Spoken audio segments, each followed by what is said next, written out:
मोदी ने ये तो नहीं कहा कि भैया मैं कॉन्स्टिट्यूशन को खत्म कर दूंगा।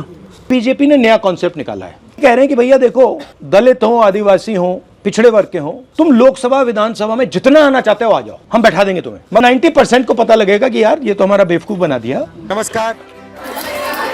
हमारी इस मीटिंग में देश भर से महिलाएं आई है, कई कस्बों से, राज्यों से, जिलों से, तहसील से आई है।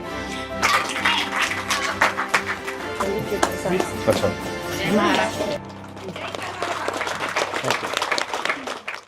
बहुत सारे लोग कर रहे हैं पॉलिटिक्स, कई सारी महिलाएं हैं भी ऑलरेडी, तो वाई अस? तो उस रेज का रियलाइजेशन कि हम पिछड़े हैं, हम सेकेंडरी हैं, हमारे पास सच में कुछ नहीं है, हमको धुतकारा गया है, हमको फेंका गया है, मारा गया है, काटा गया है, या कुछ भी नहीं किया गया, तो कम से कम चुप रहने को हमेशा कहा। और ये काटने का हथियार कौन सा है? पेट्रियार्की, नफरत, हिंसा। इसमें शर्म का क्या रोल है? शर्म is also a part of patriarchy, जहाँ पर हमें ट्रेनिंग दी गई है। How does it work? ये कैसे काम करता है? अगर किसी को ताकत देनी है तो किसी से ताकत छीननी पड़ेगी, और ताकत छीनने के लिए आपको कुछ सिखाना पड़ेगा। तो शर्म वो एक एलिमेंट है जो महिलाओं को, औरतों को सिखाया गया है इस बात के लिए कि तुम्हें ताकत क्यों प्रैक्टिस नहीं करनी है, क्योंकि तुम्हारा गहना तो शर्म है। और उस शर्म की वजह से आते हुए भी, जानते हुए भी, समझते हुए भी हमें लगता है ये हम कर नहीं सकते। मान लीजिए आप राजनीति में सफल हो गई और आप जो आपको राजनीति में चाहिए था हो गया, आप पावर स्ट्रक्चर में आ गई, शर्म गायब हो जाएगी?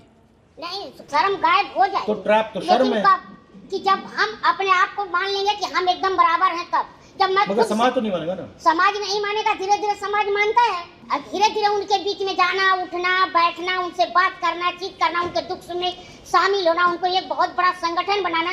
उस संगठन का नाम हमने रखा महिला शक्ति संगठन।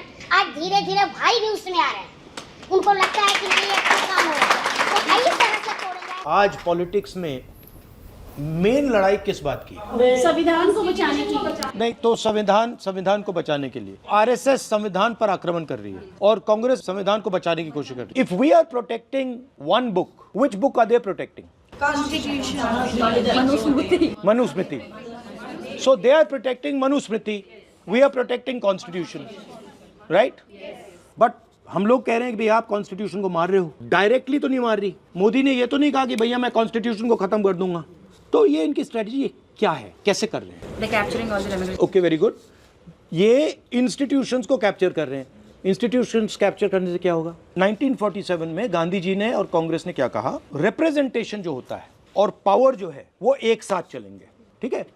मतलब अगर आप एमएलए बने, रिप्रेजेंटेटिव चुने गए, तो आपको पावर दी जाएगी। ये कॉन्स्टिट्यूशन में कहा गया है और ये कांग्रेस ने हमेशा किया है। अब बीजेपी ने नया कॉन्सेप्ट निकाला है। ये पहले सिस्टम था, रिप्रेजेंटेशन और पावर एक साथ। अब इन्होंने ये कर दिया, पावर इस साइड कर दी, रिप्रेजेंटेशन इस साइड कर दी। ये कह रहे हैं कि भैया देखो, दलित हो, आदिवासी हो, पिछड़े वर्ग के हो, तुम लोकसभा विधानसभा में जितना आना चाहते हो आ जाओ, हम बैठा देंगे तुम्हें। मगर विधानसभा में, लोकसभा में पावर नहीं होगी, पावर कम इधर ले जाएंगे। तो 90% हिंदुस्तान क्या सोच रहा है? बड़ा खुश है कि भैया देखो, हमें लोकसभा में टिकट दे दी, हमें विधानसभा में टिकट दे दी, हमें पंचायतों में टिकट दे दी।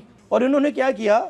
इन्होंने ये कर दिया, उसमें कुछ है ही नहीं, वो खोखला है। वो पार्लियामेंट से उन्होंने पूरी पावर निकाल दी। कहाँ डाल दी पावर? उन्होंने पार्लियामेंट से निकाल के इंस्टीट्यूशंस में डाल दी, ब्यूरोक्रेसी में डाल दी, अदानी अंबानी के हाथ डाल दी, सेबी में डाल दी। हाँ, तो और ये सेपरेट कर दिया। अब 90% इंडिया इसके लिए लड़ रहा है। उनको समझ नहीं आ रहा कि भैया यहाँ कुछ है ही नहीं। लोकसभा में जो एमपीज हैं, मैं उनसे बात करता हूँ, बीजेपी के एमपीज से, दलित, ओबीसी, आदिवासी एमपी से, मैं उनसे कहता हूँ भैया आप आ गए, मगर आपको कुछ मिला? कहते हैं राहुल जी यहाँ पे तो हमारी बात नहीं सुनते, बैठा रखा है। कास्ट सेंसस का क्या लॉजिक है? अब कास्ट सेंसस से हम क्या करेंगे? हम पूरे देश को दिखा देंगे भैया इसमें कोई पार है ही नहीं, पार यहाँ है।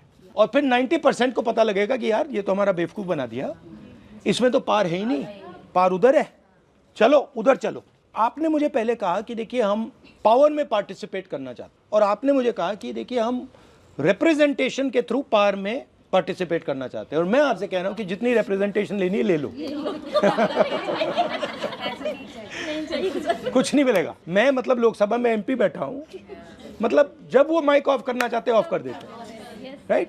ये हिंदुस्तान की हिस्ट्री में पहली बार हुआ है। 1947 के बाद ये पहली बार हुआ है। 90% को हटा दिया, ब्यूरोक्रेसी में तो आपको हटा दिया, कॉर्पोरेट इंडिया में कोई नहीं है, जुडिशरी में कोई नहीं है, पावर सिस्टम में 9% 10% लोग चला रहे हैं, और 90% को इन्होंने कहा भैया तुम जाके रिप्रेजेंटेशन करो, और उसमें कुछ है ही नहीं। सर तो फिर पावर मिलेगा कैसे? कांग्रेस पार्टी का क्या लक्ष्य है? 50% रिजर्वेशन, जाति जनगणना, पब्लिक सेक्टर।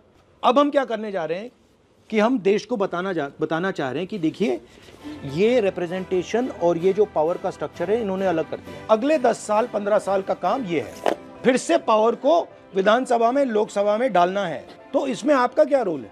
आपका रोल है कि क्लैरिटी से आप बोलें कि लड़ाई मनुस्मृति और संविधान के बीच में है, लड़ाई पावर और रिप्रेजेंटेशन को जोड़ने की है।